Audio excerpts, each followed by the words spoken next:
Hello everyone. In this video, I'm going to give you the review about the movie Odyssey, directed by Christopher Nolan. So, it feels like yesterday I was talking about Oppenheimer, and the next Christopher Nolan movie seems so far off. But here we are, the Odyssey, a project that we've been hearing about for a long time. Well, with its share of a good and bad press, I mean, looking at the like to dislike ratio on his trailer made it obvious how divided people were. So, does it prove those skeptics right? Or does it defy the odds and deliver something that only Christopher Nolan could create? So, let's break it down in this video step by step. Well, the plot is exactly the same that was written 3000 years ago. After the fall of Troy, Odysseus, a war hero, is trying to return home.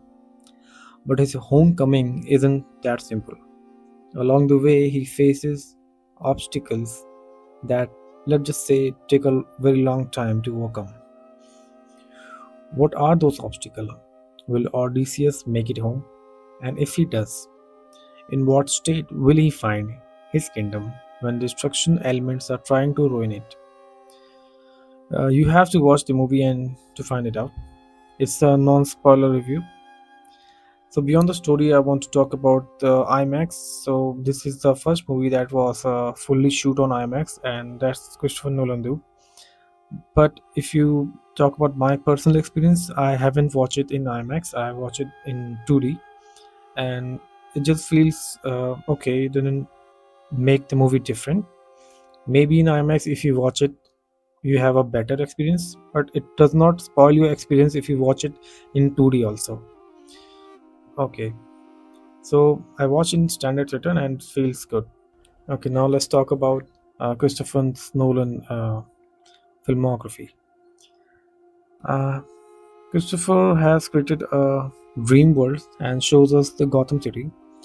But if I tell you from a realistic point of view, I argue that this is the most beautiful film that he made. Yes, it makes the agency, the beaches of Greece, and the dimly lit corridors look gorgeous, giving each setting its own distinct personality. It has its goods and bads also, yes, obvious. For instance, the good. When Odysseus is on a specific island, its beach, water, terrain feel totally different and distinct. And when he moves to a different beach, uh, the volcanic sand turns it black, and the lightning used to capture the whole mood. That's just brilliant. Especially the dimly lit uh, scenes.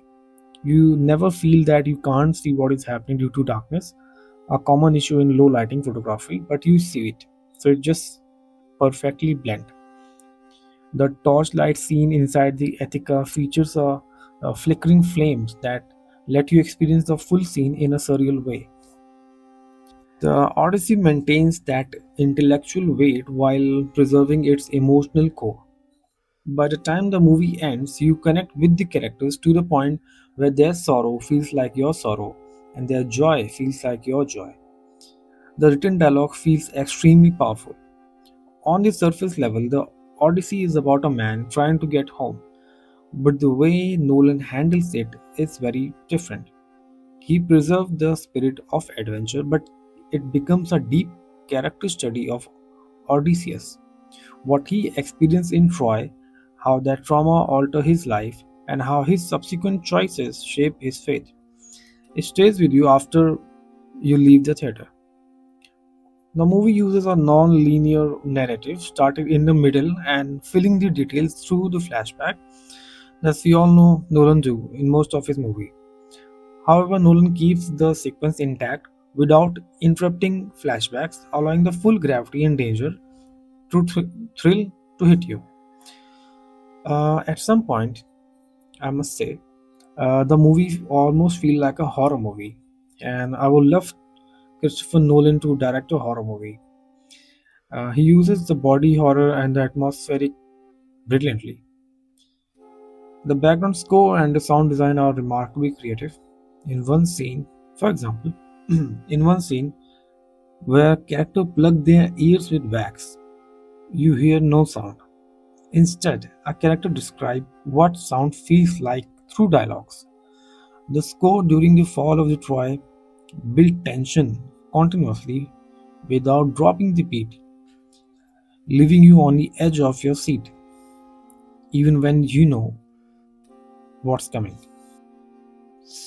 So Odysseus takes a long time to go back home. Everybody thinks that he's dead, and Robert Pattinson and his men, they all stays at the Odysseus palace, and they're all just eating their food and drink, and it putting pressure on Penelope that she should marry one of them. Obviously, they want the throne. Overall, we all know the story of Odyssey. Yes, it's a friction. Okay, it's written 300 years ago. But why we are talking about is how Nolan directed it and how he preserved that originality in this movie. Uh, and the best part of this movie also is the acting, especially the Mad Demon. So I think he delivered his one of the best performance in this, just like in the Martian. Now, if we talk about Tom Holland, who played Telemachus, but he, I say, delivers a good acting, but sometimes I feel like I was watching Peter Parker. But it is not obviously his best performance, Tom Holland especially. But if you want to see, I think his best performance is in the movie called The Devil All the Time. It's a must-watch movie. You should watch it. And then now talk about Annie Hathaway. She's just perfect. He's playing the character of Penelope, the wife of Odysseus, and she delivers a very emotionally heavy and powerful performance. And when you watch it, you get to know. Now just talk about the best part, the best acting. I think Robert Pattinson. I think he just on a generational run. He just kept on giving the best and best performance back to back. If you see the Batman or the Good Time or any other movie, I think he was trying so hard that we forget that he's the Twilight boy. And if you talk about Zendaya, um, she does not have too much role. And who is she? When you watch the movie, you will know about it. Thank you for watching this video. Please subscribe to my channel and like this video.